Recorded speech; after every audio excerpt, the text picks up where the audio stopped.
Baruch, later Benedict de Spinoza, was a philosopher who lived from 1632 to 1677 in the Netherlands.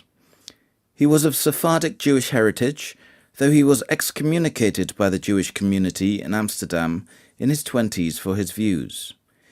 He was published anonymously and posthumously. His books became banned by the Church.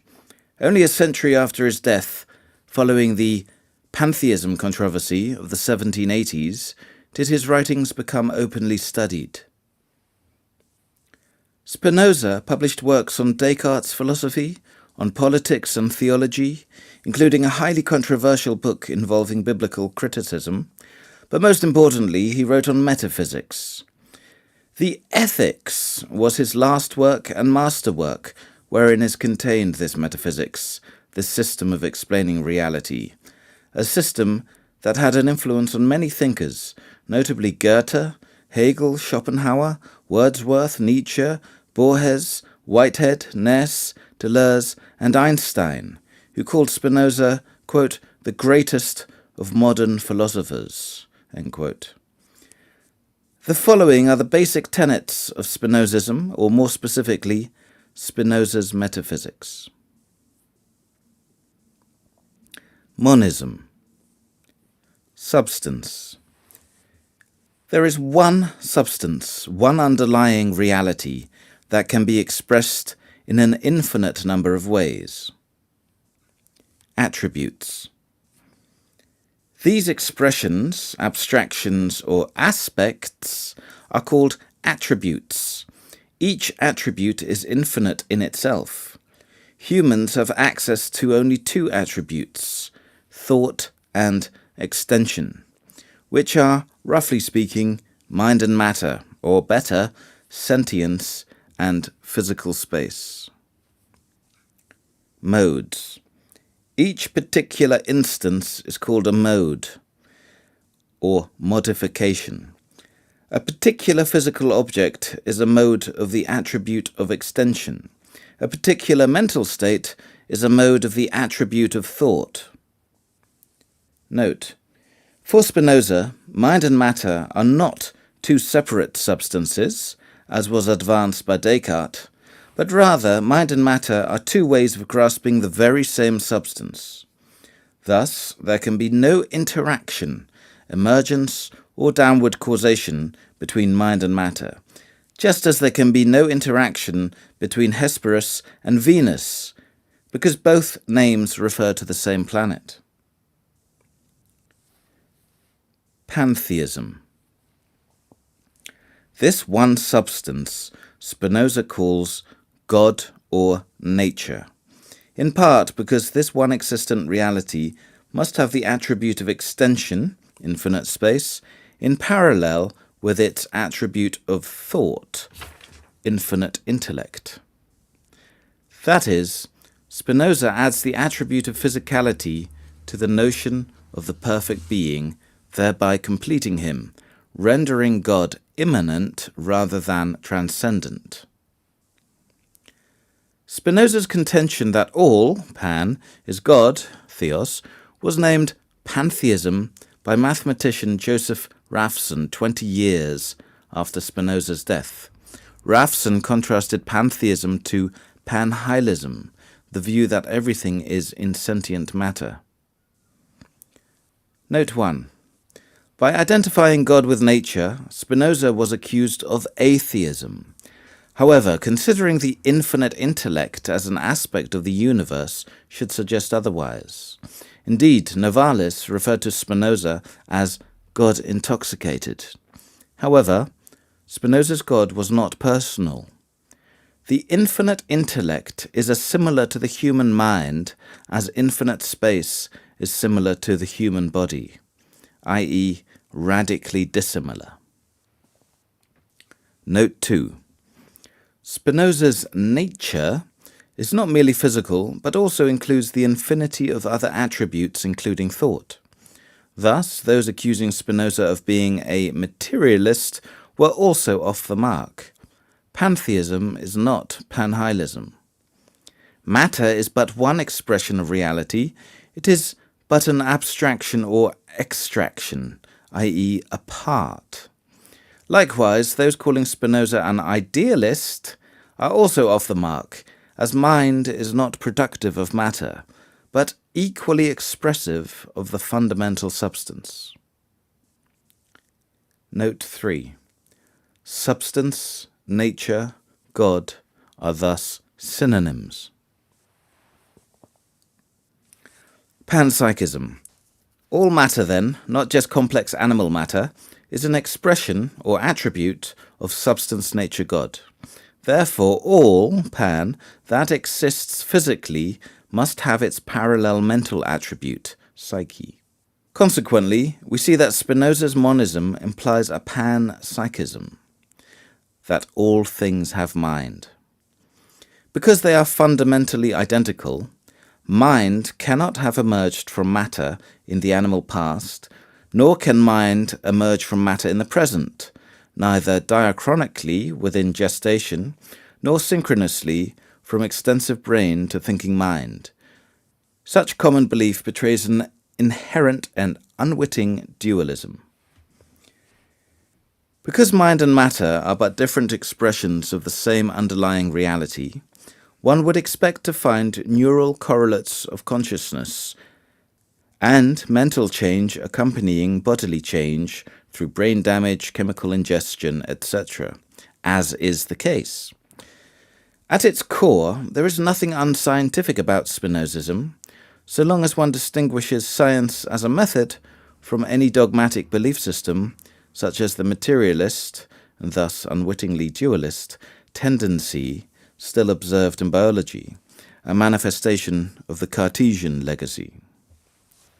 A mind, and thus a being, is essentially individuated through its having a conatus, a striving to persevere in its own being. The fathoming of good and evil are relative to this conatus. What is good to a being is what helps that being persevere. What is evil is that which hinders this conatus. There is no absolute objective good or evil that exists outside substance, nature, God, as this is all that exists. Spinoza is a nominalist rather than a Platonist in this respect. Spinoza notes, though, that altruism often serves the conatus via civilization. Friendship and merriment, trade and infrastructure, kindness and nobility all frequently aid both the individual and society. But ultimately, might is right. Spinoza's ethics are descriptive and naturalistic, not prescriptive and transcendental. Neutral monism. Because mind and matter are parallel, it is fair then to call Spinozism a panpsychism, as all things have minds. This is also referred to as parallelism. However, considering that substance, nature, God has an infinity of infinite attributes other than mind and matter, the term neutral monism also serves as a fair designation of Spinozism. Mind and matter are equally fundamental attributes of reality, yet reality, substance, nature, God, with its other equally fundamental but unknown attributes, is more than mind and matter. Thus, the neutral prefix for Spinozism does not refer to something other than mind or matter, but to something more than mind or matter. Therefore, there is no contradiction in holding concurrently here a panpsychism and a neutral monism, as part to whole. Determinism and fatalism. There are two main reasons as to why Spinoza rejects free will and endorses a determinism and fatalism. Firstly, as regards determinism, free will is rejected because substance, nature, God is perfect, complete, and thus has inviolable laws of nature that cannot be transgressed. Though today we often formulate these laws in purely physical terms, because the physical is parallel with the mental, these laws also pertain to the mind. Spinoza writes that though we are mostly ignorant of the causes of our actions and thoughts, This is not a license to believe that our actions and thoughts are uncaused, undetermined, and therefore free. For Spinoza, both mind and matter are not transparent, they are insufficiently known, both in themselves and in their etiology. Mind and matter are both abstractions of a more complete, more concrete, substantial reality that has a set nomology that no being is free to alter. Free will is rejected by the same principle by which miracles are rejected. The second reason Spinoza rejects free will is due to the fatalism that accrues because substance-nature God, in its human mind-independent reality, is eternal, timeless, perfect, thus complete, indivisible, immutable being. Duration is merely our way of perceiving this eternal reality through extension and thought. Spinozism is a monism not only of God and nature, and mind and matter, but also a monism of past and future. Consequently, our minds are not free to alter the future. Note 1. There is no free will, but there is mental causation, just as there is physical causation. Physical causation is determined, therefore mental causation must be determined, as they are parallel. But one must add that by mental causation is not meant psychological to physical causation, as this would imply a psychophysical dualism. There is no psychophysical causation, nor physico-psychological causation, but only a psychophysical to psychophysical causation, as far as humans are concerned. Note 2. Spinoza advocates that one gain freedom over the affects, or the emotions, that make one suffer, i.e., the passions. This freedom is determined by reading and reasoning about one's and others' psychological issues.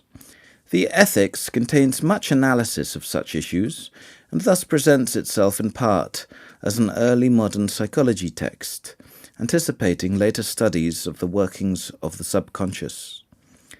Yet more fundamentally than today's practice, Spinoza symbiotically interweaves psychology with a greater fatalistic metaphysic. Seemingly paradoxically, the more one realizes that everything is necessary, the more free one becomes. Because one frees oneself from suffering from remorse, blame, anger, envy, etc. Nothing is itself to blame for anything, because everything that happens is necessary, not contingent. Of course, reading and reasoning about these things is itself determined by prior causes. Therefore, freedom is determined by necessity, and realizing necessity determines freedom. Spinoza's masterpiece is called the Ethics because it advances a virtue ethics, promoting a powerful, stable state of mind, a blessed peace of mind. As Spinoza states, virtue is power, returning the term to its origins. Immortalism. Because there is no dualism of mind and body, there can be no mind, no soul, that exists as such after the death of the body. This is a consequence of the mind-matter parallelism that Spinoza's monism entails. However, toward the end of the Ethics, Spinoza unleashes a line that has vexed most Spinoza scholars. Spinoza writes, quote, "The human mind cannot be absolutely destroyed with the body, but something of it remains which is eternal." End quote. Spinoza proceeds to elaborate that there are three types of knowledge. Firstly, opinion, sensation, imagination. Secondly, reason, conceptualization and inference. And thirdly, intuition. He writes that intuition is difficult and rare, but if achieved, exposes one to the concrete reality beyond the abstraction that we humans commonly perceive. In the peak of this state, one becomes united with God, nature. The finite intellect and the infinite intellect unite. As God is fundamentally eternal, immortal, one becomes, temporarily, eternal. This state of being Spinoza calls the intellectual love of God. As Spinoza explained in an earlier work, there are two kinds of parallelism: one's mind with one's body, and one's mind with substance, nature, God. The intellectual love of God, or nature, mitigates the fear of death. This is its instrumental ethical virtue, aside from its intrinsic value. The details Spinoza provides for this peak state of being are ambiguous, however, and therefore have been interpreted in a variety of ways, from dismissal to mysticism. This synopsis is but the peak of the mountain range observed above the clouds. But even here one begins to fathom Spinozism's parsimony, its harmony, its powerful coherence both in itself and in relation to the world we see. Moreover, the founder of deep ecology, Norwegian philosopher Arne Næss, considered Spinozism vital as an approach to our profound ecological issues, in terms of the respect that it endows nature. Spinozism is the apotheosis of naturalism. It sees nature as alive with its own intrinsic value. Thus, Spinozism is a metaphysic coldly logical, yet also warmed with virtues good for ourselves, our science, and our world.